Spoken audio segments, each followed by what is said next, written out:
to my channel. This is Lincoln Serio, aka Trendlinks, at welcome again to my channel. Kung kayo po ay baguhan pa lang, syempre, maligayang bati sa inyo sa aking channel. So kung kayo po ay mahilig sa mga pampaswerte at mga lucky charm at higit sa lahat sa usapang piyaw, well, this channel is just right for you. Ang kailangan mo lang po gawin is mag-subscribe, and then pagkatapos na mag-subscribe, i-click nyo rin po yung notification bell para ino-notify po kayo ni YouTube every time na meron ng mga bagong video na katulad nito. Doon sa mga nakapag-purchase na, again, walang hanggang pasasalamat po doon sa mga nakapag-bumili na. Doon sa mga bumili na sa aking online Lucky Charm Store, which is nasa FB page ko po, nasa Facebook po, ang Lincoln Serio. Just type Lincoln Serio at ayun po yung aking FB page. At andoon na po yung mga iba't ibang klaseng available ko ng mga iba't ibang klaseng Lucky Charm na talagang idadaan ko naman po talaga sa ritual ng pag-bless gamit ang aking cleansing bowl at activation bell. Okay? So, ngayon, bago tayo magsimula, syempre may idea na rin po kayo kung ano yung topic po natin ngayon. Okay? Doon sa mga nakapag-watch ng aking mga videos, again, thank you so much from the bottom of my heart. So, for today's video, meron lang po ako gustong ipapakita sa inyong mga bracelet. Okay? Kasi nga, dali, may nag-notify po sa akin. Okay, kasi nga po, may mga nagtatanong sa akin na ano daw po ba yung pinaka suitable na piyaw bracelet for health, for wealth, and for protection. Kasi alam naman po natin na marami po talaga iba't ibang klaseng design. Lalo na doon sa mga nakabili na sa akin ng mga piyaw bracelet. Diba pinakita ko po sa inyo, marami po akong design. Nasa 20 plus or nasa 30 plus na kung di ako nagkakamali. Yan, nasa 28 or 29 na design, okay? So, alam naman po natin, marami pong iba't ibang klaseng design ng mga piyaw bracelet. So, doon sa mga nagtatanong po sa akin, medyo marami na po yung tanong nila regarding po sa ano ba yung pinaka-perfect design na piyaw bracelet for health, for wealth, and for protection, okay? So, ipapakita ko po sa inyo tong bracelet na to na ito po yung pinaka suitable or pinaka-recommended kung kayo po ay naghahanap ng mga bracelet na piyaw bracelet na may benefits na pagdating sa pera, pagdating sa protection, at pagdating naman po sa kalusugan. So, ito po yung tinatawag na Black Obsidian mixed with Himalayan clear quartz stone with mantras and piyaw. So, ito po ngayon siya. Suot ko po siya. So, ito po yung kanyang itsura. So, mamaya, papakita ko po sa inyo. Naglatag na rin po ako. Papakita ko sa inyo in close up para makita nyo po kung ano po ba yung itsura niya. Kasi dalawa po yung klase niya ito eh. Ito po yung hawak, yung suot ko ngayon. Nasa itaas yung Black Obsidian. Nasa ilalim naman yung Himalayan clear quartz. So, meron pong ibang design na ito naman yung nasa itaas at yung Black Obsidian naman po yung nasa ibaba. So, maya lamang po, papakita ko po sa inyo. So, kung kayo po naghahanap ng mga perfect design, yung parang suitable to your needs, ika nga, sa inyong pangangailangan. Kasi, ang dami pong nagtatanong sa akin na ano ba yung pinaka-perfect piyaw design na for health, for wealth, and protection. Pag sinabing protection po yan sa kamalasan, sa aksidente, sa mga sakuna, at kung ano-ano pang mga hindi magandang pangyayari, okay? Pag sinabing for health, overall na po yun para makaiwas po tayo sa mga sakit, or nakakatanggal din po ito ng mga anti-stress, anti-anxiety, depression, loneliness, and whatsoever, okay? So, alam naman po natin kapag piyaw is money catcher. So, si piyaw po talaga yung pinaka-responsible para makapag-attract ng positive energy, lalong-lalo na pagdating sa pera. Kasi, as I've said earlier, si piyaw po ay money catcher, okay? So, kung kayo po naghahanap ng tatlong benefits na yon, for health, for wealth, and for protection, for health, wealth, and protection, yun po yung parang pinaka-maire-recommend ko po sa inyo. Isa sa pinaka maire-recommend po sa inyo na piyaw design. So ngayon, pupunta na po tayo doon sa kabilang mesa para ipakita ko po sa inyo yung close-up kasi meron pong dalawang klaseng ganito.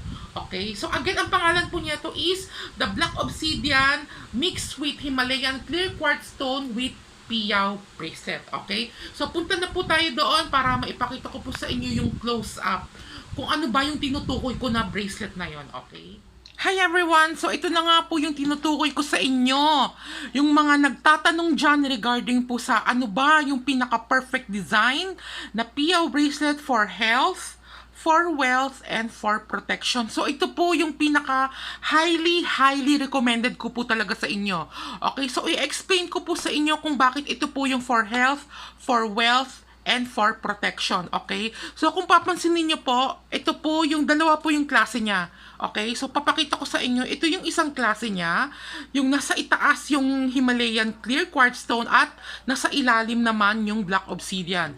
Tapos, yung isang design naman po is nasa itaas yung black obsidian at nasa ilalim naman po yung clear Himalayan clear quartz stone. So, iisa lang naman po ang bisa nila. Nagkataon lang nga, nagkakatalo lang po sila sa design.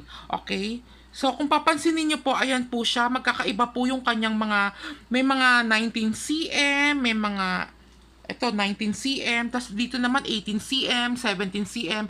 So may mga available sizes po ako at nasa sa inyo na po 'yon kung kasi may iba pong tao gusto nila ito yung nasa ibabaw tong Himalayan clear quartz stone. At may iba rin namang tao na mas gusto nila ito.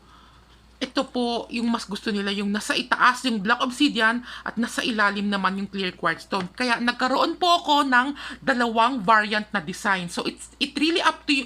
Nasa sa inyo na po yon kung bibili po kayo ng kung nasa ibabaw yung clear quartz stone or nasa ilalim naman yung clear quartz stone, okay? So, papakita ko lang po sa inyo yung kanyang design. So, pero kung tatanungin nyo ako, ano yung pinaka-bestseller ko dito sa dalawang variant na to? Ito po, yung nasa itaas yung black obsidian at nasa ilalim yung Himalayan clear quartz stone. Ito po yung isa sa pinakamabili ko kung i-compare mo dito sa nasa ibabaw yung Himalayan clear quartz stone at nasa ilalim naman yung black obsidian. Pero iisa lang naman po yung bisa nila.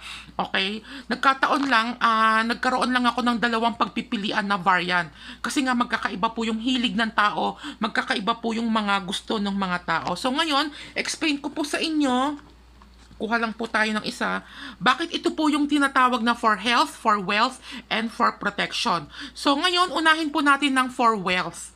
Pag sinabing for wealth, sa kaperahan, sa mga negosyo, pampalakas ng income, ng sales, ito po yon piyaw. Kasi nga lagi ko sinasabi sa inyo, kapag gusto nyo talaga yung sa larangan ng pera, gumanda yung daloy ng pasok ng kaperahan, ng swerte, lalo na sa mga pagdating sa negosyo, sa career, increase your salary, si piyaw po talaga ang pinaka maaanuhan po natin dyan. Kasi nga, as I've said, ang piyaw po ay money catcher. So in short, meron pong synonyms or meron pong pagkakahawig ang piyaw at ang kaperahan, okay? Kasi hinihigop po ni piyaw ang positive energy lalo na pagdating sa kaperahan or sa financial aspect.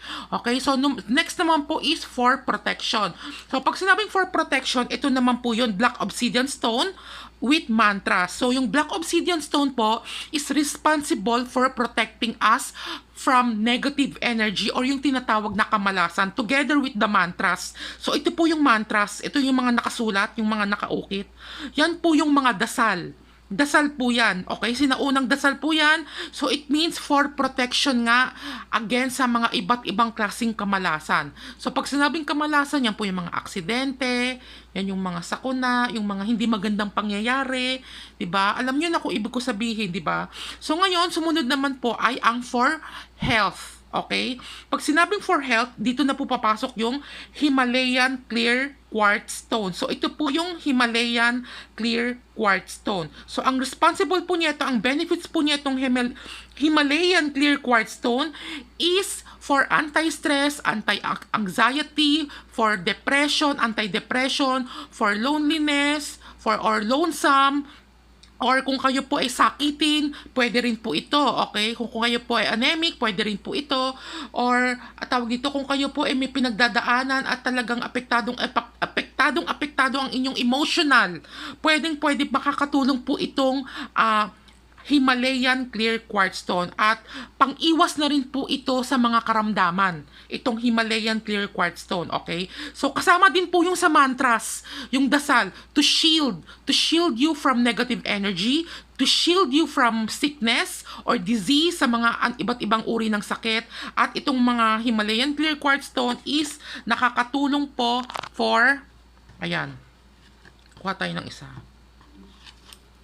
para labanan yung anti-anxiety, anti-stress, mga depression, ano pa ba, sadness, or whatsoever. So, parang may kinalaman siya sa emotional, sa pangkalooban, ika nga, sa emotional stress, mga ganon, something like that. Okay? So, yun po yung tatlong benefits na talagang highly recommended ko po ito sa inyo for health, for wealth, and for protection. So, sana po naintindihan nyo po yung explanation ko regarding po dito sa stone na to. Kasi, for every gemstone, meron po siyang kaakibat na benefits. Okay? So, again, uulitin po natin, ang piyaw po ay responsible for money catching.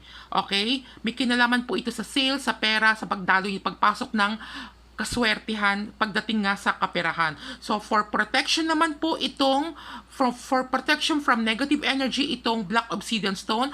At for health improvement naman po itong Himalayan Clear Quartz Stone. So, tatlo po yung kanyang major benefits kung kayo po ay naghahanap regarding po sa tatlong yon, yung protection, for health, for wealth. So, ito po yung sample niya, suot-suot ko. Okay. Ito po yung pinakamabenta, yung nasa itaas yung Black Obsidian at nasa ilalim yung Himalayan.